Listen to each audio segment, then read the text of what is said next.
So I've always heard the two places you should spend the most money that you can afford on is your boots and on your mattress. Now I can't speak to the quality of mattresses and things like that, but I can speak to the quality of these Double H boots. Hello everyone, this is Resolute Outdoors here. Just want to talk about these Double H boots here. This model is the Noell or Noel. That's Noell is how you spell it. Um, This is from the Double H boot brand. A little bit about Double H. They're owned by the Cove Shoe Company, which is a Pennsylvania-based company. They manufacture all domestically here in PA. You can see the American flag proudly embroidered on there. That being said, a little bit about the Cove Shoe Company. They have a lot of different lines. Double H is one of the brands. They also have Matterhorn, which is more of a miner's type boot. They have Cochrane, which is designed more for tactical military and police type applications. And they also have Carolina, which is kind of more of your general purpose boot, everyday use. Now, Double H is primarily a cowboy boot manufacturer. I'll give you an example here. Just pick these up. These are the wife's cowboy boots here. These are kind of the typical products they make. This is a woman's cowboy boot. I don't know the model off the top of my head, so sorry about that. But this is the typical product that they put out. That being said, this is the only model that they manufacture that is a lace-up style. And they make this in your standard boot, and they also make it in a steel toe as well. I've opted to go for standard style boot and not the steel toe. So why I picked these boots as compared to another type of boots is I was looking for a kind of boot that was better than your cheap, Walmart variety boot, but one that wasn't as expensive as some of your custom boot manufacturers, the $400, $500, $600 boots. There's Whites and Westcos and things like that that are nice to have, and for certain people, they work great. I'd love to have a pair of those kind of boots someday, but I have money that needs to be other places right now. I can't afford them. But this pair of boots here, with MSRP of $210 or $209, I can most certainly afford it, and I think the average man can as well. Especially if someone who's in the trades and working on their feet all day and they need a proper pair of boots.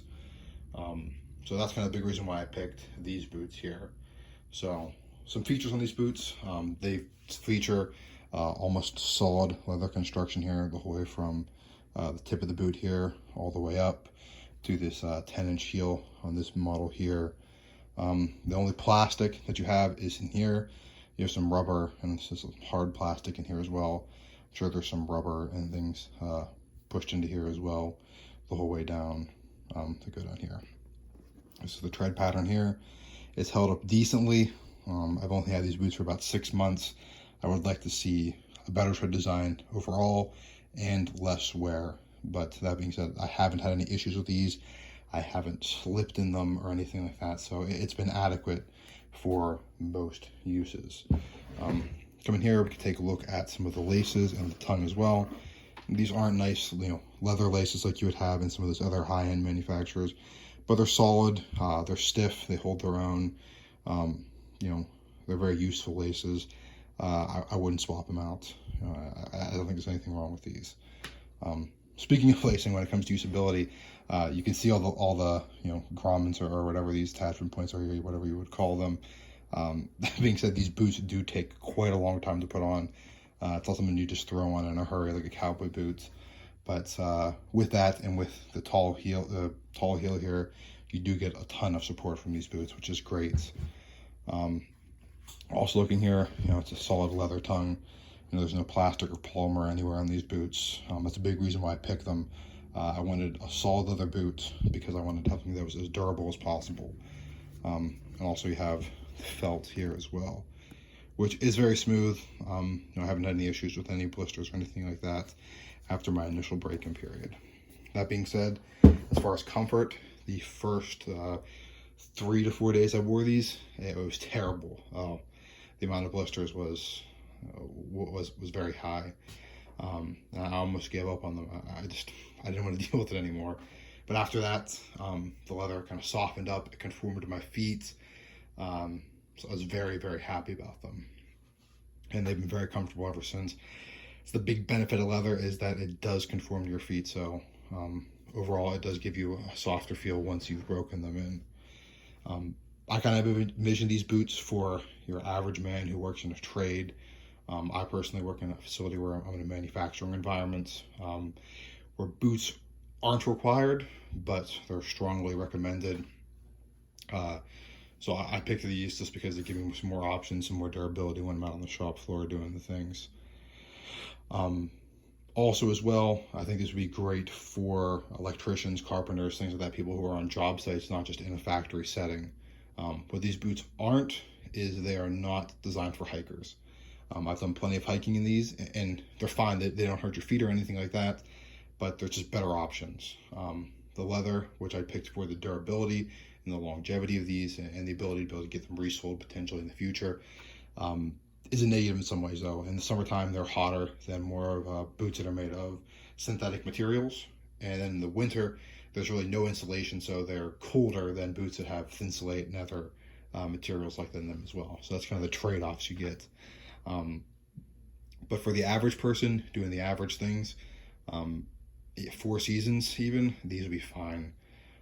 I've used these in the tail end of winter, spring, and all of summer here. I haven't experienced these in the fall yet. And there's enough interest I can give an update on these boots later, but I can't imagine there'd be any issue in the fall. I've hiked in these and walked in these in snow, mud, rain, even a little bit of sleet, and they have been very durable and faithful to me. So I'm very impressed with them for the money you pay.